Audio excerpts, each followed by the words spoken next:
Mr. Mayor. I always wanted to say Mr. Mayor. I feel like I can be like Walter Jacobson. Is that right, Mr. Mayor? Yes. Welcome to the program. Thanks so much for coming in. We appreciate it. Thanks for being here. Mully Haugh, thank you very much for having me here. This is going to be quite a pleasure. Well, let's get into it a little bit. Sure. Because, we understand, at least it is my understanding, that the holdup on this project in Arlington Heights has been for quite some time the Bears' desire to get some sort of understanding about the tax issue that they will face moving forward once the stadium is built. And there has been hesitation on the part of the legislature and the part of the governor to get the so-called the mega project bill through, which would then allow you to have a conversation with the Bears so you guys could figure out this long-term issue. That is exactly it. Correct, all the way through. People have said many different things like we're not willing to help them build the stadium, sponsor the stadium, pay for the stadium, own the stadium. That's never been a part of the equation. The issue is exactly as you explained it, Mully. The Bears, are just looking for some certainty on what the yearly tax bill will be. That's it in a nutshell. And it is, by some people's estimation or measure, an exorbitant fee, which is up to as many as 12 to 15 times higher than comparable tax bills for stadium projects in other municipalities, in other cities, in other states. But downtown, how would you describe why that disparity exists and why there seems to be such a difference in tax certainty that the Bears can't achieve what other franchises have been able to? Well, it's interesting. I can tell you that the next closest, highest paid, newest stadium, being SoFi in California, is $8.8 million a year. Wow. And that's a stadium that is going to be, I would say, our new stadium will be very similar in many ways. It's going to be Super Bowl ready. It's going to be Final Four ready. It's going to be in a situation where people can go and enjoy it for a long, long time. But the property tax bill that the Bears are fearing, it could be very easily, by calculations that we're already seeing, in the hundreds of millions per year. And so the only issue I could say with real certainty is that the Bears need to have some control or understanding of what that number will be. And so far, it's been really difficult to get to, but it's possible, Molly. It's possible that maybe the needle's moving just a little bit. Well, I mean, I gotta ask, because this needle looked like it was locked in, and then all of a sudden this thing in Indiana comes up, and all of a sudden Indiana is talking about building the stadium for the Bears. Now, they wouldn't own it, and that seems like a big part of what would be the holdup, at least if I were in charge of anything. You can't have your own Jerry World unless you're owning not only the Cowboys but your own stadium. If the Bears want value for their franchise, it will be raised significantly by owning and being able to build your own stadium. Now, apparently the Indiana idea is a rent-to-own type of thing, but again, that's putting off when you would own the stadium. You're also putting off when you would have to pay any tax, because you are not the owner of the property, so you wouldn't be hit with the property tax. Having said that, do you think that threat has changed the rhetoric within the state, particularly from the governor? It seems like it softened it. Well, I would bet it has. Yeah. I would bet that's a real concern. It's a concern. It should be a concern for everyone. The big difference between Soldier Field as it is and what the Bears are hoping to do is this is a privately owned opportunity, as you just explained, right? Whereas Soldier Field is a publicly owned facility. Yes. It pays zero taxes to Cook County and all the schools and so on. Guaranteed rate, or rate field, same thing. These are properties that no one is benefiting from outside of the individual municipal holder. Arlington Heights will be privately owned, and they're going to pay. The Bears have said it to me and to everyone else that they talk to. They want to pay a fair amount of tax. They want to be in the game. They want to do what's right. And I take them at their word. I know Kevin and George well enough now that these are good men in a great organization that want to do the right thing. If I'm in Indiana, if I'm the governor of Indiana, I'm doing everything I can to get these guys to come. I'm building stadiums. I'm making tax situations, strong in their favor. I'm doing all that I can, and I think he's an intelligent governor and mayor in the Gary area, so I take it very seriously. And they are looking at what happened in the state of Kansas with the Kansas City Chiefs, and they see a precedent that exists for an iconic franchise in a great stadium that wasn't afraid to move across state lines because of the incentives. The way I see it, there are two big hurdles that need to be cleared here, politically and economically. The first is, obviously, you look at the tax certainty issue and the legislation with the mega bill, where that stands. Can you address where that stands in terms of the state legislature, and where is the opposition coming from? Are the Chicago area lawmakers typically who don't want to lose the Bears to the city? And then secondly, the issue, when you talk about when you look at what the incentive is in terms of the Bears leaving Chicago and having the debt at Soldier Field still unpaid, is that part of the conversation? Because of $500 million is a lot of money.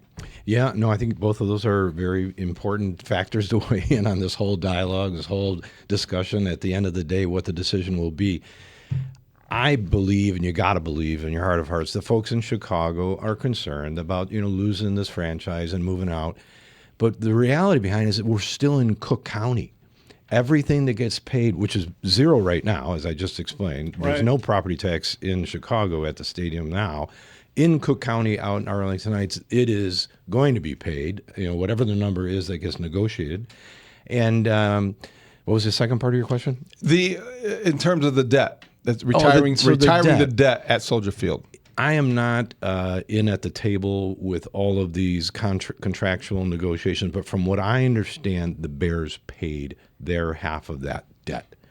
It is a construction loan that the Park District or whomever from the city took on half of the debt. The Bears took the other half. The Bears, in a fairly quick manner, paid their half. I'm not so sure that it was handled in the same manner on the the municipal side. So that debt is going to remain. Now, the Bears have always said they're going to keep paying their rent till 2033. So the third piece of that financial puzzle, you've got two halves on the construction debt from the original rebuild, and then you've got the rental agreement that they said we're paying. Everything we owe, we have either already paid and we will continue to pay. He's Jim Tinaglia. He is the mayor of Arlington Heights, and he's kind enough to come into the studio and help us go through this. The unspoken part, and I keep wondering about how George feels about potentially, George was raised by his mother to believe that the Bears are a legacy from their grandfather that they need to protect. And the idea of the Bears leaving the state of Illinois, that would have to hit him a little bit. And whether he likes it or not, do you want to be the man that led the Bears to leave Illinois? I mean, that would mean you have to drop that song. You can't be the pride and joy of Indiana. That's right. No. And I don't know what rhymes with region. And I know you can't answer this question, but this is just me as I look at it. Like, all of a sudden you're Art Modell. All of a sudden you're the guy that, took moving trucks in the middle of the night to go to. I just think that's a big deal. And I thought the fact that they had a news conference yesterday and Kevin Warren resisted going forward and pushing any of this stuff, everybody's kind of sitting back to see what happens. It feels like there is the need for a moment here where Illinois can sort of get its act together to the point where that tax thing can be clarified to the Bears as opposed to what they already have clarified from Indiana, and then they can have an honest discussion and understanding within their own group as to whether they're actually going to leave or they're moving to Arlington Heights. No, I think you said it really well, Mully. I wouldn't want to be in a situation if I was in the family there where the team left under my reign, and I know in my heart of hearts, George is very, very enthusiastic and excited about the idea of coming to Arlington Heights. His family has wanted to come to Arlington Heights for 40 years. Right. That's not a secret. And when Virginia passed away, there was talk about them maybe selling the team, so on. There were people who asked that question. And if you saw his interview, he welled up. He is no way interested in harming this franchise in any way. And I appreciate that from him. Likewise, I don't think I'd want to be the governor of Illinois when and if the Bears were to decide to leave the state altogether. Coming to a different part of Cook County, no harm, no foul. Everybody wins. Everybody in Illinois, everybody in Cook County wins. Going to Indiana, that's going to be something would be something that I would imagine could be considered a black eye. So I know Governor Pritzker is going to work really hard to make this happen. Well, let's be honest, and you can't speak to this necessarily, but especially with the political ramifications for somebody who has presidential election aspirations, it's one of those things that would be held against him.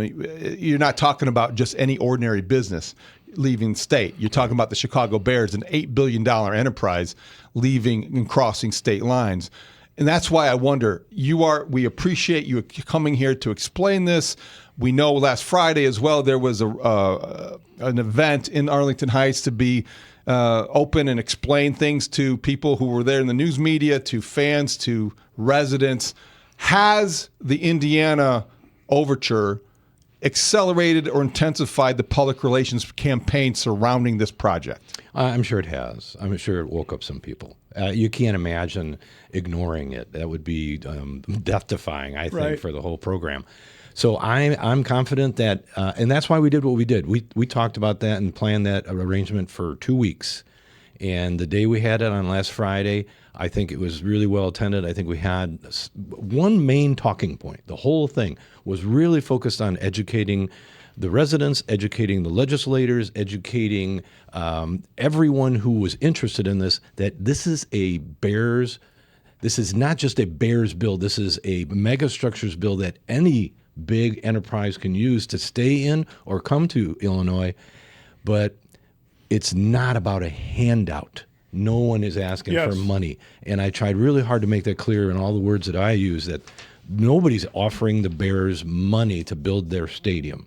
They have said they're going to do it with their own, financial backers and so on. So that it's a win-win. It really is. So I'm hoping that carries that ball. This also has been now, I don't want to say reframed, but the emphasis has been on economic development and job creation. Sure. What are the numbers associated with both those thoughts? Well, they're big. They're big. There's no fence around this property.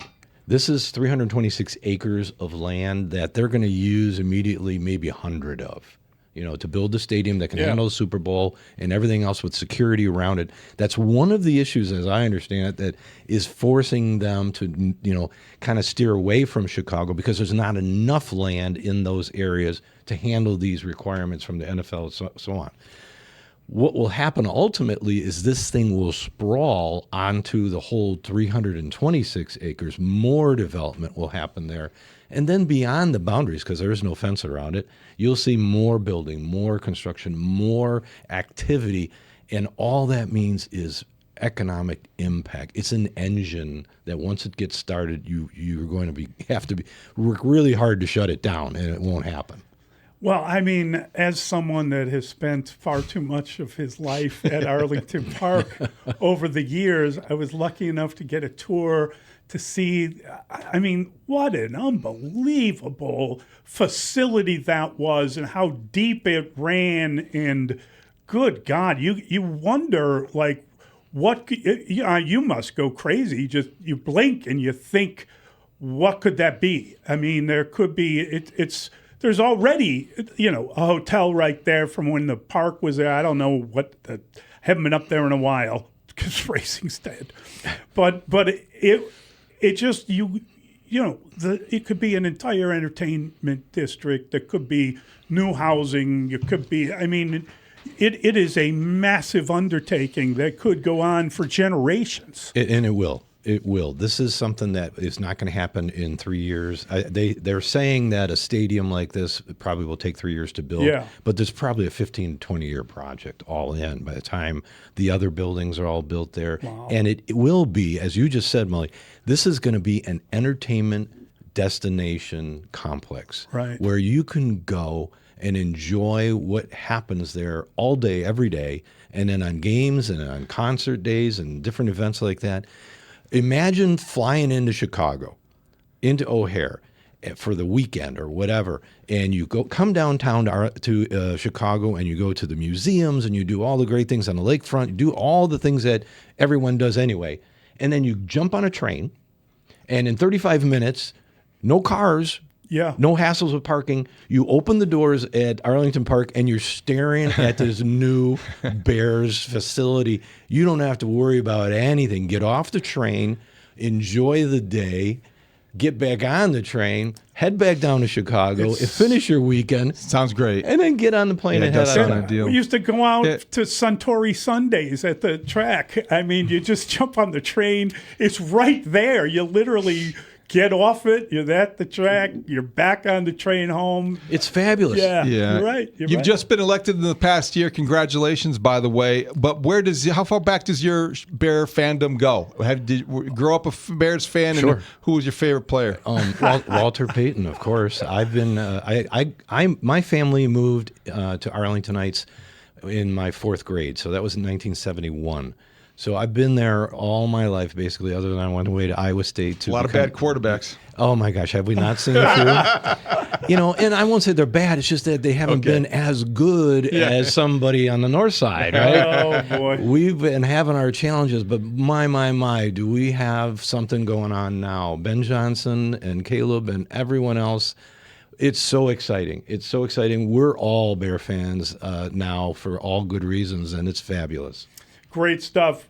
Jim, thank you so much for coming in. We appreciate getting a chance to chat with you. I hope you won't mind that we're going to call you all the time now. Thanks for being here. I'm glad to be here, guys. I will join you anytime.